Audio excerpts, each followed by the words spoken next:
I didn't know what an absurd, bizarre, crazy idea it was to start a fashion brand without any experience. Because I hadn't been technically trained, I wasn't stuck in what is. Well, this is how it's done, and this is the norm. From the day I started with my shoes and then the lingerie, it's always been about eradicating this concept of suffering for beauty.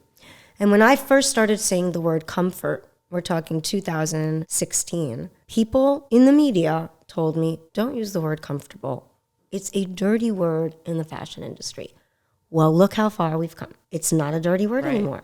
And that's because I, like many others, just wouldn't shut up about it. And we said no, because I wasn't trained in this, what's the norm or what is, I saw what could be. And so that's what I went for.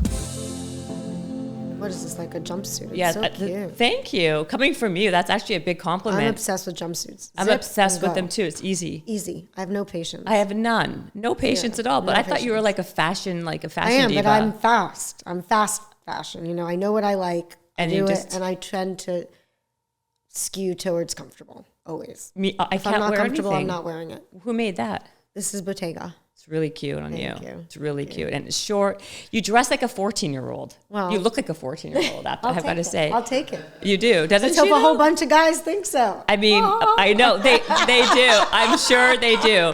I'm going to keep this, by the way. Okay, guys, I just started the podcast untraditionally. I'm just going to keep this in because it's so cute. We have Julia Haart on the podcast today, guys. And if you guys don't know who she is, she's super entertaining and controversial. I keep saying that word, but it's true. But I like it. Keep calling me controversial. It is. I'm going to keep on calling you that because I think you kind of are. You're very polarizing. Well, you know what it is? It's when you're a disruptor. Yes. This people who are part of the status quo, they really don't like you. Mm-hmm. Exactly. It's very true. When you're like mediocre, you blend in, right? I mean, I stand out wherever I go and I make noise, and there are a lot of people who don't like that. Well, I want to talk about all of this. So just to kind of give people a little bit of an idea, Julia wrote a book called Brazen, which, by the way, I love that name. Thank you. Because it's bold, because my whole thing is bold, but brazen is bold with an edge really more, right? What is the definition of brazen? I don't, probably we'd have to look it up in the dictionary, but for me, what it means is to be yourself unapologetically. That's right. Constantly, no matter who you're with or where you are true to who you truly are. I love that. That's brazen. When I saw the title of your book, it just like, it resonated so deeply. I love that name. And of course, her show is called Unorthodox Life. It's My Unorthodox Life. I don't know if it matters. My Unorthodox Life. I always call it an Unorthodox Life. Oh, because there's unorthodox and then there's My Unorthodox Life. Well, you heard it here. My Unorthodox Life. And the show is super popular on Netflix. They have a season 2 coming whenever it comes out. I hope soon because people were obsessed with that show. Thank you. Yeah, it was really an extraordinary experience. And I think my favorite part of it was people DMing me that they chose not to commit suicide because they saw the show, or they left an abusive marriage, or they started the business they've been dreaming of. And so to hear people respond to it the way that I was really hoping they would, that they would go and change their lives, it makes the rest of the crazy. Because there's a lot of crazy. There's so much. It makes a lot of crazy. There's so much crazy. Your whole life, by the way, is crazy. Like extraordinary and crazy. And initially, the way I even knew about you and or your show was, to be honest, from the Jewish people, right? Like the Jewish community. I'm Jewish. I'm not Orthodox, but which is very, by the way, people who are Jewish and very Orthodox is a very different. Very different. People don't know. They don't realize how, and also even within the Orthodox community, there's 1,000 gradations. Unbelievable. Yeah. Like I was like, is Lubavitch and Hasidic different? Well, Lubavitch is a form of Hasidus. It's one of the sects. It's one of the Hasidic sects. But a lot of Hasidim don't like Lubavitch because they feel that the Lubavitchers have deified their rabbi and made him almost like a Jesus. Oh. So there's a lot of controversy. But in the end, this group doesn't get along with that group who doesn't get along with that group. But if you melt it all down, it's all the same thing. Whether you're wearing a black hat or a fur hat, whether you're covering your hair with a pillbox or a wig, in the end, it's still a woman has to cover her hair because a man shouldn't get attracted to her. So yes, there are all these different kind of customs in this Hasidic community versus this Haredi community, but the underlying core beliefs are the same. So then what is the most, of all the groups, because I don't even know this, what is the most orthodox of all? There's really, I would say, two groups. There's the Hasidic world, right? And there's what's called the Yeshivish world. Yes. And Yeshivish, and the difference between the integral original difference between Hasidus and Litvish, Yeshivish people is Hasidus is focused on the synagogue. They spend hours in prayer, and then most of the men do go out and work. In my world, in the Yeshivish world, in the black hat world, the focus is on the yeshiva. It's on the place of learning. And so they pray much faster, right? Prayer's over in an hour and a half, boom, boom, boom, and then they go and sit for 7 hours and study in a yeshiva. So the focus is more on learning than on prayer. That's really the intellectual, conceptual difference. And Hasidim, so it depends, pretty much all Hasidus is very separatist, right? It's pretty extremist. I would say other than Lubavitch, who go out and proselytize to non-religious Jews, most Hasidim stay completely separate from the outside world. In my world, in the black hat world, there's 1,000 gradations because it's all dependent on your level of connectivity to the outside world. Right. So you could be a black hatter and have a TV, or you could be a black hatter and not even have a telephone with internet service. So there's just 100 gradations within. So my family is what was called a Brisker family, from this very, very intense yeshiva called Brisk, very religious, very extremist. We didn't eat strawberries or broccoli because there could be bugs on it. The walls of my house were not allowed to see my uncovered hair. So it's really this concept. Are you serious? Oh yeah. Totally serious. So it's in the book. So because I remember reading the bugs in the strawberries and all that. So because like I said, I'm very familiar with a lot of the rules of the Orthodox space, but not even. I thought I was knowledgeable about it, but apparently you not don't at realize all. Because it's a very small group of people in the end. It's probably 1 million or 2 million, a couple million people, which is still quite a large number if you think about it. But predominantly Orthodox Jews do not live the way I do. Most modern Orthodox Jews go to college, have televisions, live very normal, lives. They keep kosher. So what? People keep vegan, It makes no difference. Modern's different, though. Modern is extremely different. It means to me, that's authentic Judaism, and all the way through conservative Judaism, Reform Judaism, all the other Judaisms, in my personal opinion, are wonderful. It's when you take things to the extreme in any religion. Yeah. It doesn't have anything to do with Judaism. The same rules that made my life a misery are the same rules that make women who live in fundamentalist Islam miserable. Women who live in fundamentalist Mormonism or Christianity or Hinduism, whatever it is, when you take it to the extreme, that's when it becomes problematic. And then if you look at the rules that apply to those women and that apply to me, it's all the same rules. It's all men aren't capable of controlling themselves. Women have to hide themselves, so men shouldn't sin. Women are responsible for men's thoughts and behaviors, and our purpose in life is to be obedient to our husbands and to have a lot of children.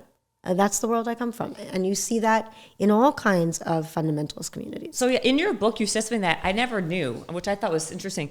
Did you say you can't cross your legs because it focuses attention on the vaginal area. So why crossing? You're supposed I thought crossing would be better. Well, no, because look at where, it's directly focused here, right? You're crossing and you're kind of putting, I don't know, don't get me started. I'm trying to hard to explain. No, I understand you know mean. What someone told me, because there's still friends of mine who talk to me who live in the community. Oh, they still do? Some of them? Yeah. Of course, secretly, because otherwise they'd get thrown out of their synagogue, right. But secretly behind the scenes, they speak to me. And one of them sent me a video of this rabbi who himself is so shocked by this. His daughter comes home from a Beis Yaakov, from a school that I went to, the same type of school, and tells him, I think she was around 10 years old, but I don't remember exactly, that her teacher taught the class that she's not allowed to go outside with wet hair. You know, a 10-year-old. We're talking not married, because in my world, you have to cover your hair only once you got married. And so, why? You ready for this one? Because if a man sees a girl outside with wet hair, he'll think to himself, oh, where did she get her wet hair from? The shower. And then he'll think of her naked. So therefore, a girl cannot go outside with wet hair because some guy might think about her in the shower. I mean, it's ludicrous. But once you start and accept that concept that men are incapable of controlling themselves and that their sins are on our heads, then anything becomes a rule. Then you can go to the nth degree with that. To what point do you cover up a woman? To what point do you make her hide? To what point do you make her silent? You know, how far do you go with that? Well, if that rule is there, anything is possible. So like, why would you have to cover your hair within at home when no one's watching, like no one's there? The walls of your house shouldn't see your nakedness so that you can have righteous children. So some of this stuff is it's ridiculous. So, and it's ludicrous. Like it's frightening because everyone around you believes it. Everyone you know thinks it's as true as the microphone in front of us. But how can that be? Like, you know, you say, like, first of all, let's back up a second, because you come from parents who are very bright, like your family are brilliant. Like your mom is brilliant, your dad is brilliant, and you come from Russia. They're from Russia, right? Yeah. And then they come from a communism background. Yeah, and they became, very disillusioned with communism. And they pick this? And so, but think about it. This to me is the only explanation I can give. You have to understand. My mother has 2 PhDs, one in mathematics and one in philosophy. She got a gold medal from the USSR, because this is in the 70s, this is the USSR, for never, from kindergarten through her PhD, getting one answer on a single test wrong. And she chooses a religion where women are not supposed to be educated, where women are told that their minds are inferior to men. Go figure.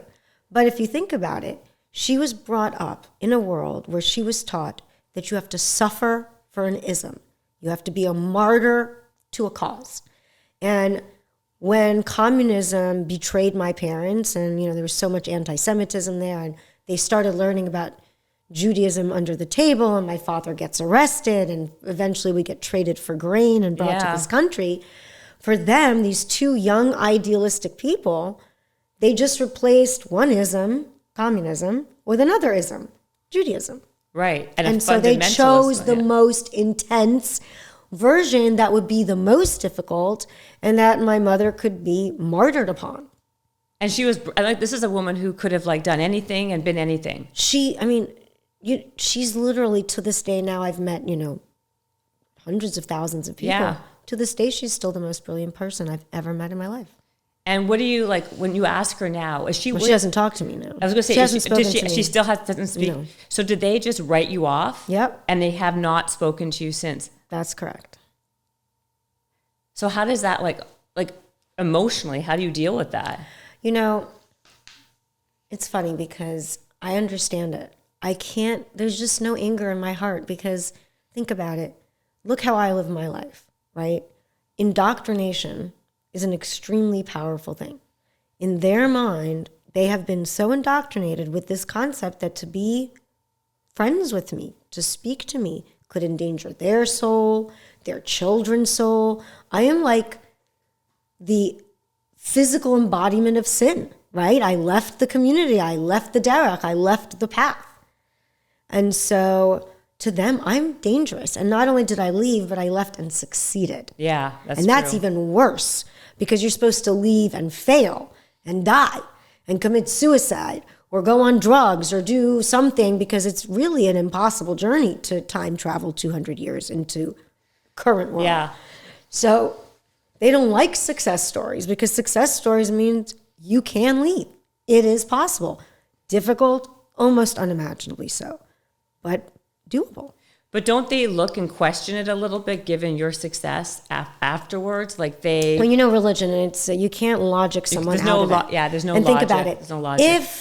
If I fail, it's, you see, God is punishing her. If I succeed, oh, you see, God is rewarding her in this world because he's going to punish her in the next one. So it's a lose-lose no matter what you do. If you're successful, it's because God's going to hit you later. And if you're not successful, it's because he's hitting you now. It's, an answer for everything. So what happens, because there can't just be, I mean, in this world, right? There's not just like, you're not the only strong, dominant personality. Like, how is it like that this is more of a psychological question, that their personalities become so dormant where that doesn't break through? Well, because it's not that your personality becomes dormant, it's that you're convinced that this is what God wants and this is the only way to goodness. And most people innately want to be good. And, the the genius of extremist religions is that it convinces you to police yourself. Mm-hmm. Right. So a lot of these people don't watch. You had a TV when you had the baby, right? And Shlomo, my second. Right. And then I was supposed to get rid of it, but I kind of didn't. And as you see, it's very gradual, my connectivity to the outside world. First, I'm only watching 50s and 60s. Then I go into the 70s and 80s. Then I start watching current television. My first show, I think, was Sex and the City in my mid-30s. And then it's another almost 10 years of educating myself, reading books, trying to learn as much about the outside world as humanly possible. But it's still time travel. Yeah. It's like if you would read 1,000,000 books about deep sea diving, and then you watched videos about deep sea diving, but you'd never actually been in the water, not very helpful. Exactly. Not very helpful. And that's what it's like. I watched about the outside world. I studied the outside world. I read about the outside world, but I'd never experienced it. And to walk into a world where no one knows your name, no one's ever heard of you, you have no past, no connections, and you literally know nothing. You've never been to prom. You haven't been to college. You didn't have the normal high school experience. You didn't get to go out on dates. You didn't get to meet guys. You didn't fall in love. Normal life was taken away from me. Well, don't even go there yet, because I want to talk. I'm going to go all into all that stuff, because that's like part two. I want to talk about the evolution of how you even like your life as this person and how you broke away from it all.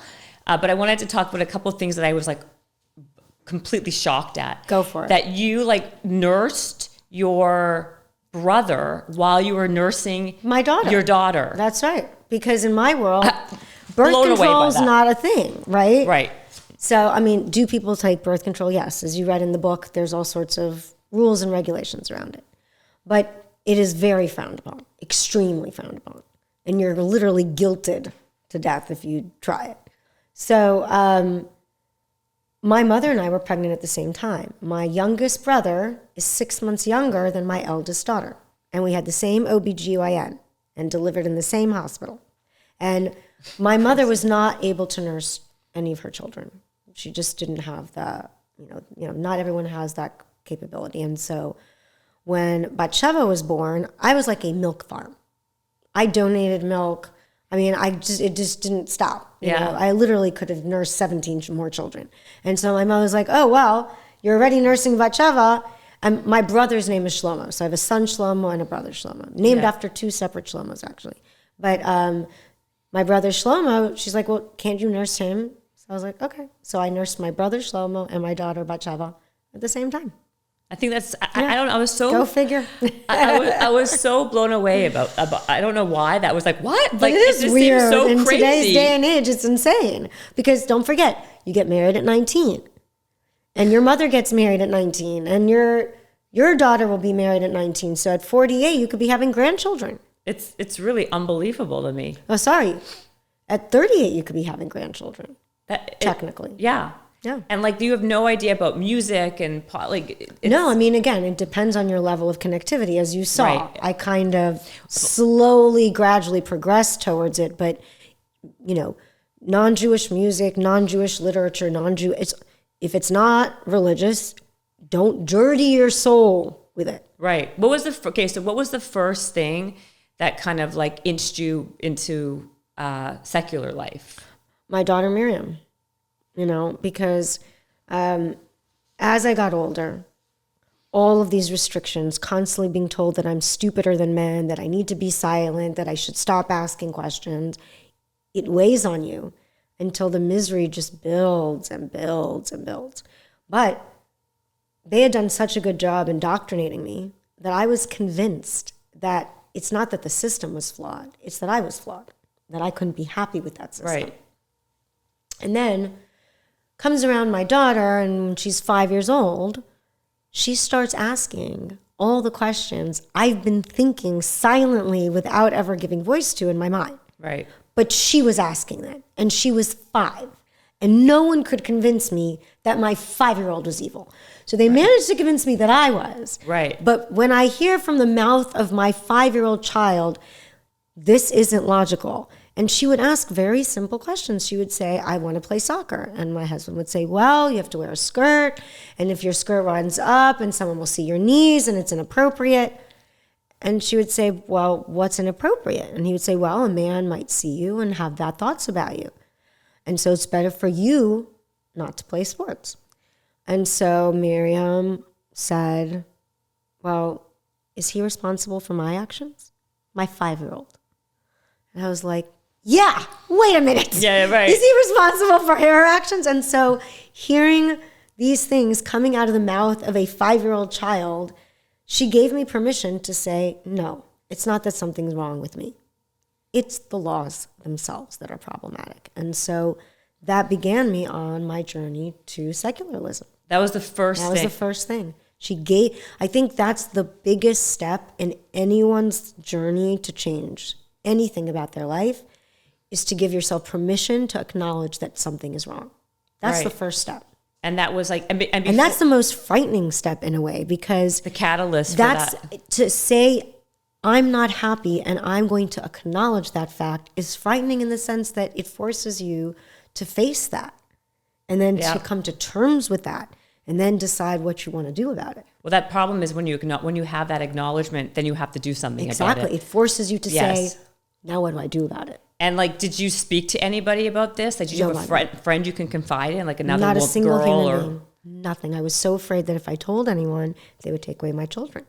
And so I didn't Could they really do that? Yeah, of course. Of course. I have so many people, so many friends whose children are not allowed to speak to them anymore. Most people who live in my community don't get to speak to their children. Most women who leave have to leave their children behind, which is the worst imaginable But torment. how is that possible? Like women, because religion overpowers. who are these love. they that lets you not see the kids? The husband, Not just the husband, but the children themselves don't want to see Right. you Oh, because that's you right. left the path.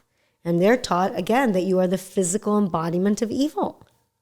so that's so scary. It for is. you. I mean, and don't forget, think about all these religions. When people leave the religion, yeah, they lose their families because they're demonized by the culture that they've left.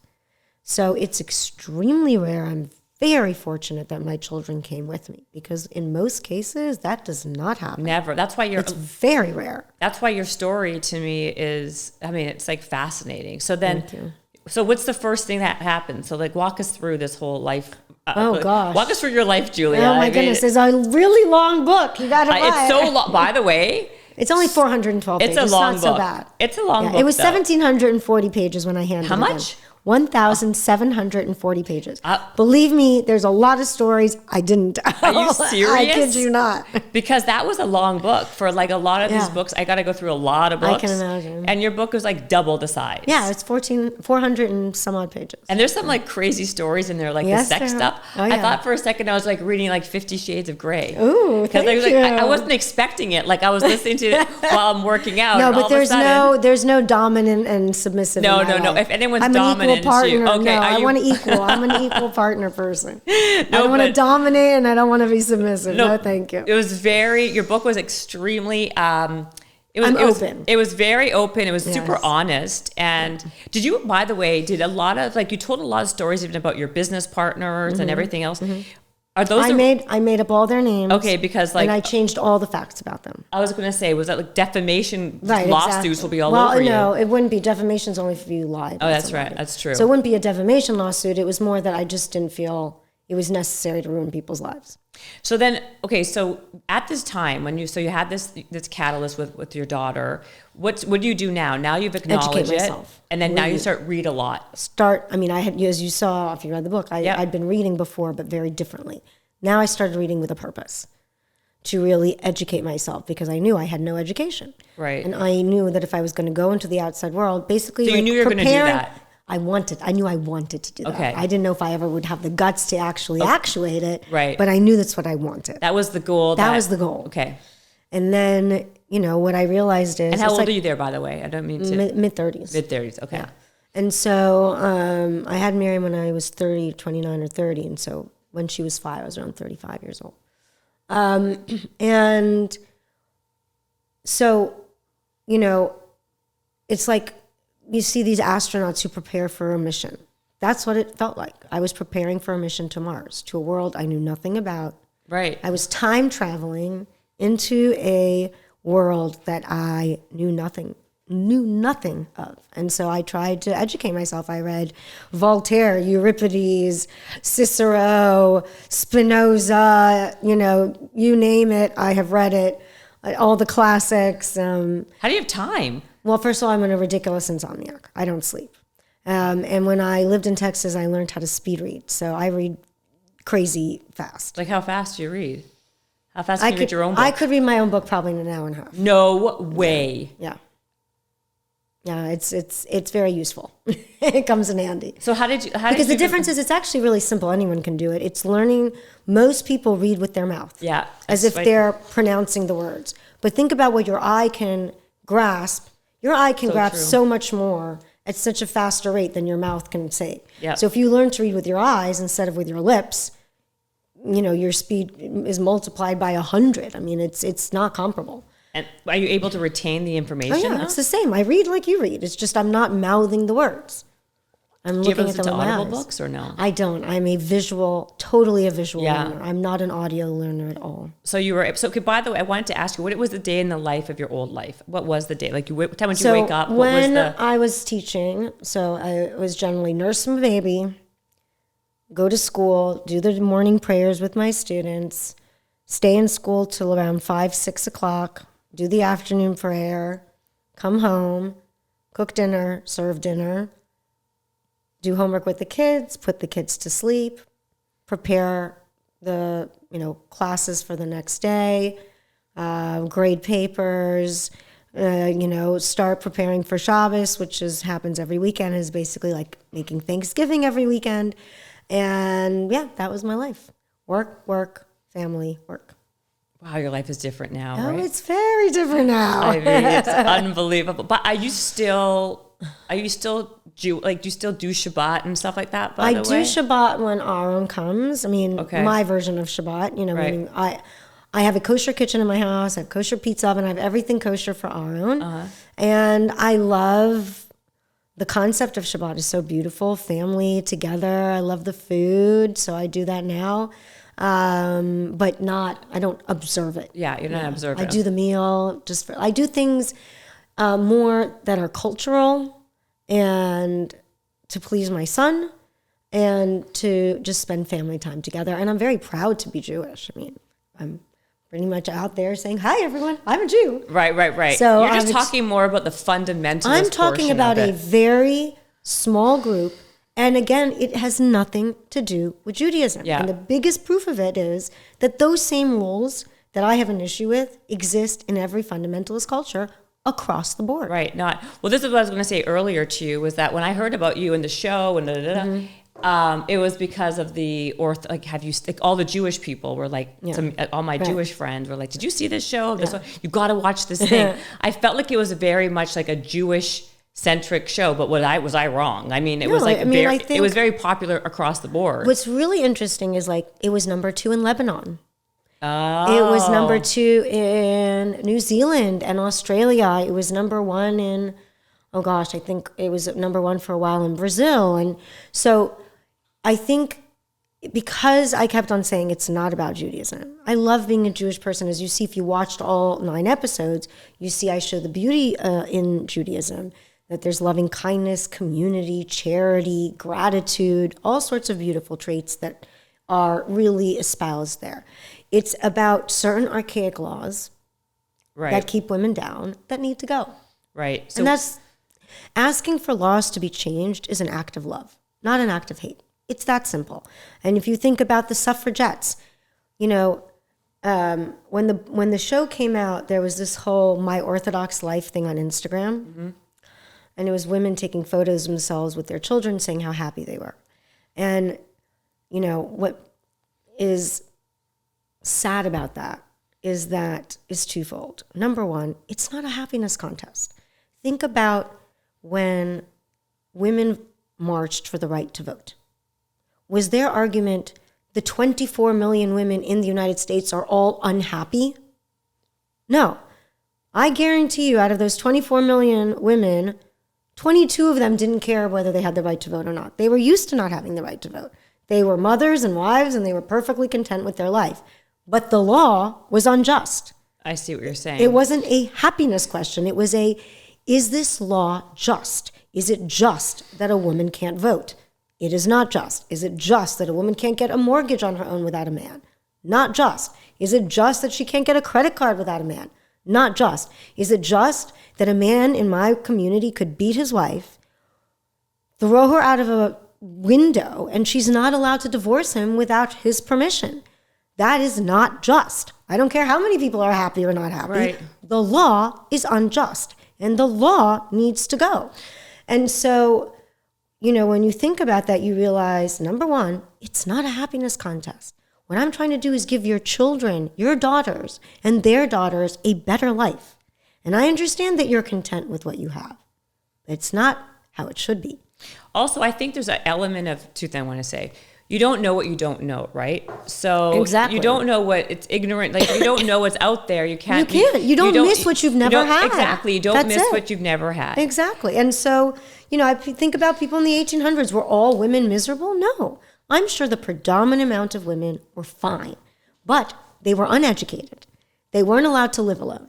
They didn't have the same rights as men. And it's that, the quintessence of whether laws are just or unjust. That's what matters. So what do you say to people like for the Jewish community, when they think that you're throwing Jewish people under the bus? Have you heard that at all? Yeah, before? Of course. And you know what, to me, again, anytime someone points a light at some injustice, you're going to have haters by definition. And don't forget, the people who come out against me, they get lauded and praised. Their standing in the community is raised. They will have accolades. Their children will get better shidduchim, will get better matches if they attack me. Now, support me, your kids will get thrown out of school. No one will talk to you. My sister was given an ultimatum. Her children were threatened to be thrown out of school, the one who went on the show with me. And she was told, either cut off your sister or we're going to throw your kids out of school. And she chose to cut me off. She doesn't talk to me now either because she had to make that choice and she chose the community. So being my friend, supporting me is an extremely dangerous thing to do publicly. And I learned from the experience of the show and in the book. If you go on brazenbook.com, there's a link called Sources. And because it's a book and so there's a lot more time to really expand upon things, I source every single word I say. And I shouldn't say I source because I had the help of this extraordinary woman. Her name is Penny Gold. She actually is a transgender woman who is now a lawyer. Her family comes from the same yeshiva brisk as my brothers did. She remembers walking down the street as a guy spitting on inappropriately dressed women. And I needed someone who was in a yeshiva to help me source things because most women can't open the Gemara because, first of all, they're not allowed to. And second of all, it's written in a language they're not taught. It's written in Aramaic. I taught myself how to read Aramaic. You did? Yeah, that's how I started studying the Gemara. And now, believe me, any religious person from my community who hears this says, aha, you see, this is what happens when you educate women. They go off the derech, they go off the path, and they become Julias. So you see, this is why women should not be educated.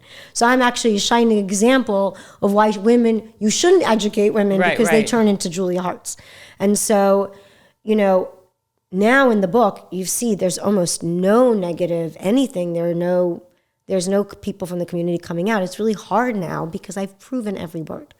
Right. I back up every single thing I say. So it's going to be a lot harder to call me a liar now. I don't even think it's about being I think because these extreme rules, there's no question. It's crazy. I'm sorry. They're just wrong. The rules are bad. It has nothing to do with the people and nothing to do with the religion. I think what I'm talking about more is not so much even from the fundamentalist community. I'm talking from the overall Jewish community. Oh, from the Jewish community, I've had the most incredibly positive, because most people, I would say 99.999% has been very positive.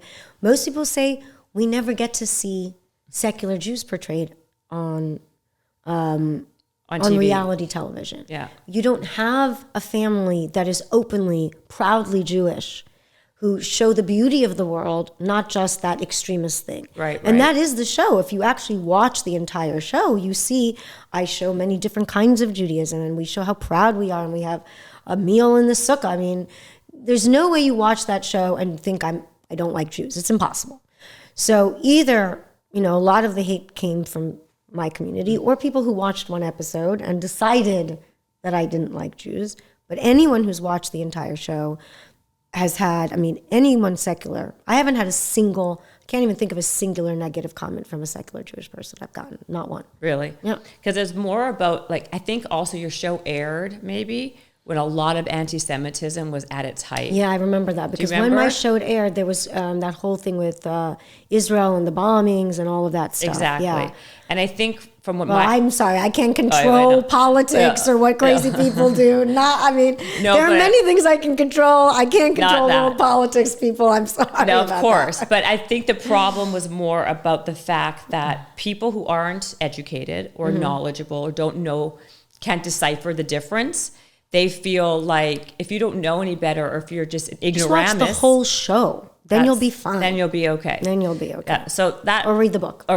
Yeah, again, back to that book for a second. It's really okay. So talk about that, because you then became you basically transformed in a it's really incredible. So then you learn all these things, you're reading all these things, and you gradually get yourself because you're 42 when you leave this whole thing. I was about to be 43. I left in November of 2012. I became 43 in April, so 5 months later. So you have no knowledge of anything.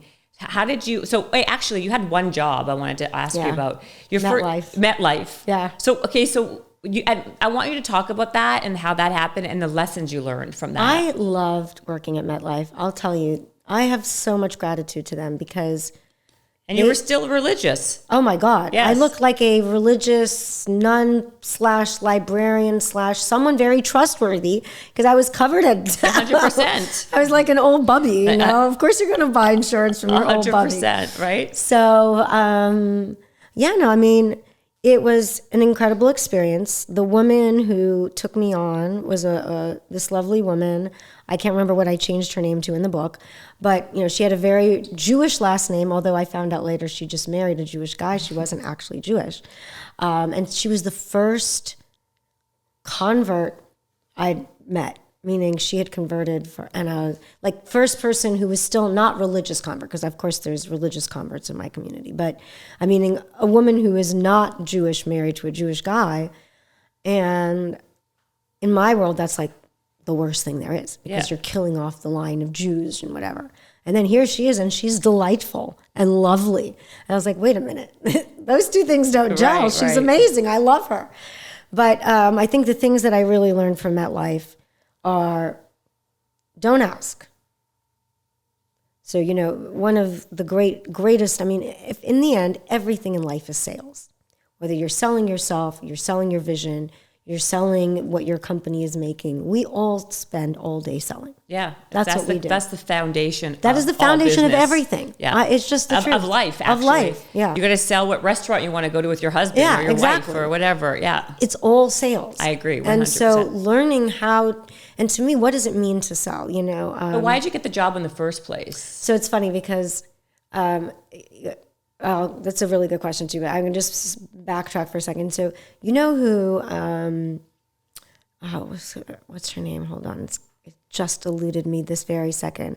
Stern. Howard Stern? No. A woman from the 1940s who lived in France.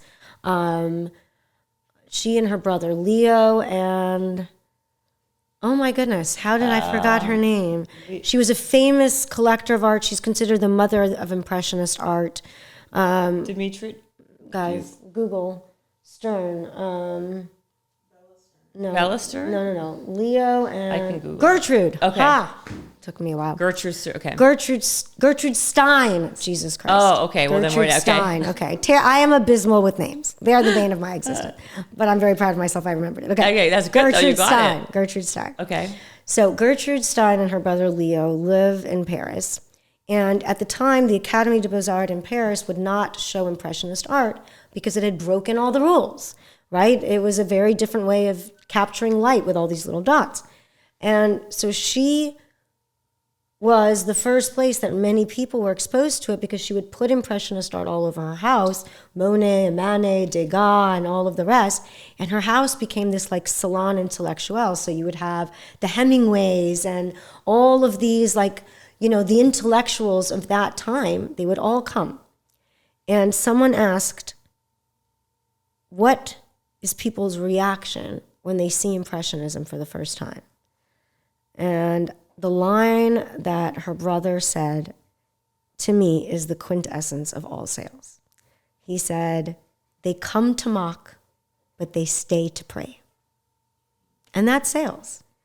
When people don't understand what you're selling, when you are creating something new and people look at you like you're crazy until they realize it's brilliant. Right. That's with everything in life, right? Yeah. That's being a disruptor in That's general. being a disruptor. That's I mean, being a I disruptor. started, when I took over UWG in 2019, I started the Avatars and Metaverse in 2019. But everyone told me I was crazy. Elite, that's elite for people Yeah, who Elite don't World know. Group. Yeah. And everyone thought I was crazy. We were taking the company public. We started doing that in not even 6 months after I took the company over. We started that process. And the bankers and everyone told me, Julia, don't talk about Metaverse or avatars. People are going to think you're crazy. Of course, then COVID hit. And so we started monetizing that avatar division last year in 2021. It exploded. And now the minute Facebook became Meta, It's all Metaverse, it's all virtual, it's all avatars. But I'd been doing it for 2 years. We had the most hyper-realistic avatars out there. And so the things that we've been able to create. You were doing that already? Yeah, I started that in 2019. And again, they come to mock. Everyone told me I was crazy. And here we are, exactly as I foresaw it. Of course, I couldn't foresee the personal stuff that was coming my way. I wish I could have seen that one coming. I mean, But from the work perspective, everything, I transformed the company into a digital talent is media company, and look at the world today. I brought in virtual metaverse and avatars, and look at the world today. Well, I wanted to, okay, so that's like, after you tell me this, I want to get all into the work stuff. You did actually ask me about MetLife. So yeah, because that was your first job. Yeah. Like when I say job, like corporate job. So why did you take the job? Because I needed to make money for my escape fund. So you knew already, that was when you knew you were going to, that was your part of your plan. It was But you quit. I'm too scared to really say it out loud, but just in case one day, maybe if I have the guts. Right. Plan. Right, exactly. But you're just gonna just in gonna case, put it aside, just in case I ever have the guts to actually do something. Yeah, that was your first entree into the world, and right? even then, it wasn't really an entree because it was still us and them. I didn't talk to anyone. I didn't go to dinners with anyone. I didn't go out for lunch. I didn't meet with them socially or casually. They were still the dangerous people who hate Jews and are going to burn me in ovens if I'm not careful. So even when I was working at MetLife, because I was still so religious and so extremist, I never became friends with any of them. I was a very big divide. But, Did you work from home? No. I went to the office every day and in my full garb. But most of selling life insurance, you're traveling to meet people. Right. So you spend almost no time in the office. You're really in your car going from place to place. And how long were you there for? Basically, every week. This is before the no calling laws, right? Oh yeah. So they would have this weekly contest where whoever got the most appointments from cold calls would get like an extra $500. I won every single week that I was there. every single Did you? Yeah, because I was such a stubborn, determined little human. Right. I wasn't giving up until I had gotten the most appointments. Very and that tenacious. Was that. Yes. So, but you learn things like never say to a person, would you like to meet? Say, would you like to meet Tuesday or Thursday? Or how's Thursday at 5? And then they tell you, oh, maybe we do 7. But you take away that initial rejection and it works. It's amazing. So there's just so many things. Give me 2 more. 2 more. So that one to me is my absolute favorite is you'd be surprised at what people will say yes to if you assume that they say yes. I'm a big believer in that. So that's why I want you. Yes. I think number 2, I would say is the most important thing of sales is listen. People think the more you talk, the more you sell. It's actually the diametric opposite. Because if you really want to connect with someone, you need to know what are they interested in? What makes them tick? How do I communicate what I'm selling in a way that is important in their world? Because, we can look at the same river, you see an adventure, I see wet and cold. It's everything in life is so dependent on the person viewing it. Mm-hmm. And so I think the second thing that I learned from MetLife is to be a good listener. To be a good salesperson, you need to be a really good listener. And I guess number 3 is learning to get along and communicate and find some ground of connectivity with people in every imaginable ethnicity, lifestyle, belief system. I think what connects us is so much greater than what divides us. And it's finding those points of connection that can really get you far. Yeah. So I learned all of that from MetLife. So I have a tremendous amount of gratitude to them. Did you sell a lot of life insurance? I did. Yes. I sold a lot of whole life and, I was good at it. Of course, I didn't do it for too long. How long were you there? Probably not even probably just a year, maybe a year and a half, because I got pregnant again. Mm-hmm. And it was just too much. I was teaching in 2 schools, nursing a child, pregnant with my next child. And so it was just too much. So you got pregnant again, even though you were plotting your escape? I have been pregnant 10 times. 10 pregnancies. Wow. 6 miscarriages, 4 children. That's a lot. Yeah, it's a lot. It's a lot. That's a lot. At least you're fertile, though. Well, yeah, no, honey, I have closed that shop down. Yeah. If you want more children, do not date me, please. Well, you got to love my children, but I cannot have any more. I raised my 7 siblings. I've had 10 pregnancies. I have 4 children. I am done and dusted. How are you so fertile? First of all, by the way, you are dating again. We're going to talk. Yes, I want to talk about that. I just went on dating apps for the first time on Saturday. I'm having so much fun. I love it. Julia walks in here and she's like, "Oh my God, do you know that I'm on like a million dating apps? I just got on like on the weekend. I'm on Hinge. I'm on this one. Which one? So Hinge, fun. I know. Well, I mean, I don't know. I'm married. Oh my God. And who knows? My kids have been doing it all this time. And, I've had quite the dry spell. I mean, I stopped having sex with my husband in April 2020, so it's been a while. And you haven't dated anybody? So I went on my first app date. So I went on Saturday, and I'm an overachiever. So Saturday night I went. You did? Yeah. Okay, wait, because you're in LA right now. So hold on a second. You put yourself, okay, forget about the rest of these boring questions. So you went on Bumble, you went on Hinge. Yes. What else are you on? You're on The League. Yeah, and then I just applied for the Raya, but someone needs to help me with that one. And then I also, so that's it. The League, Raya, Hinge, and Bumble. Okay, so since it's only like a few days, which one's your favorite so far? Well, I don't know Raya because I haven't gotten on it yet. Right. Excluding that for a moment, but... It's, it's hard to say because right now it's all very new and exciting. Like I go on my Bumble thing and there's like 7,000 people who want to go out with me. So that's kind of cool. That's a lot of people. You're going to have to hire somebody just to go through all of it. How do you go through all those people? There's so many. How do you go through all those people? Well, so that's exciting and fun and it feels really nice. Well, wait, how was your date on Saturday?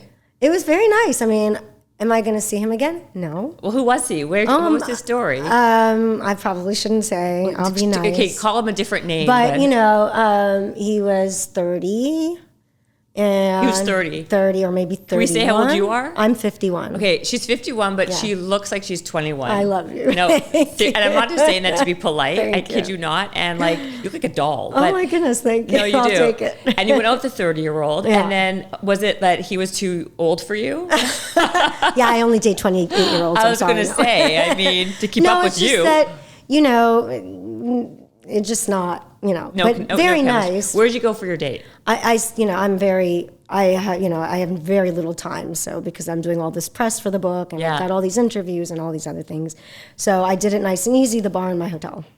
Oh, that's easy. How long did it last? 45 minutes? An hour? No, like an hour. It was very nice. I think for my first experience, the person who was on my phone actually appeared. He wasn't, fake. He hadn't exaggerated anything about himself. And he was very personable and very nice. And, am I going to see him again? No. And also, I realized, it doesn't make sense to date people in LA. I live in New York. Right, but you're here a lot, though. I am here a lot, but I think it's just a bit too complicated. Unless someone's going to keep flying back and forth, Do you want a younger guy, though? Yeah. Yeah. Before my husband, when I left my community until then, I'd only dated people who were much younger than I am. Now, do I care if someone's older? No, I don't really care. I think age really is just. How old is your ex? Well, your guy, the husband that. Yeah, I'm currently divorcing. He's early 60s. Okay, he's not that old. No, it's just everyone else I dated before him was 30s. Yeah, I remember from the book. Yeah, I'm just get the book just for the sexual stories. And I was blushing. I'm like, okay, how long? It was crazy. Oh my goodness, I'm blushing every time I think about it. I had to write it. Because I had to show the truth of my freedom. And to me, sexual freedom was part of that. 100%, I understand. But it's really embarrassing. When I think about the fact that people actually are going to read it. How about your kids reading it? Oh my God, my kids, no. So Aaron is never going to read it. Oh, well, please. Maybe. My 15-year-old son does not need to ever read this book. Okay, but Shlomo read a version that was censored by me. So basically, I sent him a manuscript minus all the sex. Okay. So that he could read everything else without having to be nauseated by his mother's sexual escapades. So he got a sanitized version of it. Okay. And the others? Miriam read it full on. Batsheva has not read it yet. She is planning on reading it once she has a significant other. She just wants someone to hold her hand after she reads it. And she should basically smoke a joint. Yeah, pretty much. She's got to be chill when she reads that. I was just I couldn't believe. Okay, so no, but it's really more embarrassing to think of random strangers on the street knowing that I squirt when I come. It's just embarrassing. I was like, what am I reading? I thought this was a Gemma Jameson I don't know what that is, but I'm sure Jenna Jameson was one of these very well-known porn stars back when. Yeah. I don't know who the new ones are. The funny thing is, I'm actually kind of shy when it comes to men. I don't, as confident as I know you're laughing because you read my book and you're like, this one is shy about literally nothing. But I did it. That's not the word I would use. I did it purposefully because, again, I knew that if I sanitized it, if I censored myself, it wouldn't be real. It wouldn't be authentic, and it wouldn't help other people. To me, when I first came out of the community, I got invited to this Vogue thing. I sent in a drawing, and it was meet all these really top designers. And I remember meeting Donatella Versace and Albert Elbaz and all of these people. And we got to ask them all these questions. And what I loved about it is that they were real. Yep. They didn't bullshit you. They didn't tell you, oh, it's easy, and oh, yes, manufacturing is a breeze and logistic. They were real. And that's the only way to actually help someone, is to show the messiness and the confusion and the mistakes and the whole journey. Totally true. So I had to do it. Is it comfortable? No. Do I want to think about people reading those things? No. yeah, right. I went on Jeff Lewis's XM. Oh, I know. I think I saw that. Oh my God, he was so blushing. Yeah, and they had someone read one of those passages. He couldn't even read it. It I know. So embarrassing. Oh my God. I saw that. So she talked about Jeff Lewis. He was on that show. Was it Flipping Out, or is that the name of the show? Yeah, he's great. He's such a dear friend of mine. I love him so much. He's so funny. But also, you know what? He's real. He's true blue. He's such a good friend. I love him dearly. I love that. See, that's what I think people resonate with, that, being real. And I think that love you or hate you in any way. Like, no, if you I'm are an open book. That's the funny thing about me. People love vanilla because it's plain, right? It's easy. It's easy. It's safe. It's safe. I'm it's not plain. safe. I'm not easy. Right? But I am open, and I don't hide anything. I mean, it's just ridiculous. It is what it is, and people are going to either love you for it or not like you for it. And most people who don't like you, it's because they're scared or fearful, and they see something in themselves they can't, they don't want to face. That's usually why people disdain someone else. I think. I agree with you. But I am frightening to a lot of people. I am dangerous for a lot of people. Well, I think also women who have stronger personalities or successful is very intimidating, even to other women who don't have, because either they feel that they aren't that and it makes them uncomfortable, but usually, again, it's because of themselves. Right. I tend to get along really well with women, easier than with men. I find I can communicate with them better. And I understand them more. As confident as I am in business, as confident as I am in interpersonal relationships when it comes to women, I'm kind of a novice when it comes to guys. I mean, think about it. My first dates was when I was 42 years old. I'm 51. That's 9 years ago. So I don't have much experience. I didn't do prom. I didn't have my first love when I was 16. My first love was when I was 43.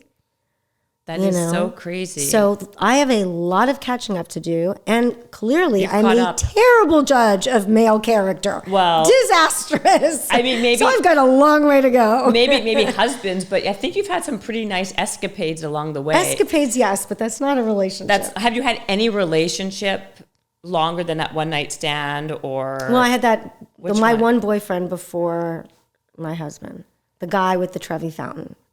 Oh, right. How long did that last for? 6-7 months. How old was he? 30. So that's really your strike zone, right? The 30-year-olds. Somewhere in late 20s, probably to mid 40s. But where intellectually are you, how do you I'm connect? A sapiosexual. It's a new word I learned. Isn't that for someone you love smart people? Yes, I'm attracted to intellect. That's what gets me. But at 30 and you're 50, what do you... But you know why? Because don't think they're all that yet. They're not egotistical shits, excuse my language. Right, no, right. So I don't need someone to support me. I don't want to have more children. I want a partner, a real partner, an actual equal. And so and I'm sure that there's millions of men who are not like this, and happy to meet them. So I'm not ageist, meaning if I meet someone who's 55 or 60 who's brilliant and kind and not an egotistical asshole, great. But unfortunately, what I've found is when people are starting in their career, they're still humble. If they're super successful, they think they're all that. They think they're narcissistic. And I think they're very narcissistic. And I think, unfortunately, there's a lot of men out there like that. I don't know why. Honestly, I'm a bit clueless. So, but obviously, I'm still open. And of course, if I meet someone who's 55 and brilliant and kind, hallelujah. Right. I'm totally in. But I think the reason I skew younger is because it's also, think about it. I'm at that stage of my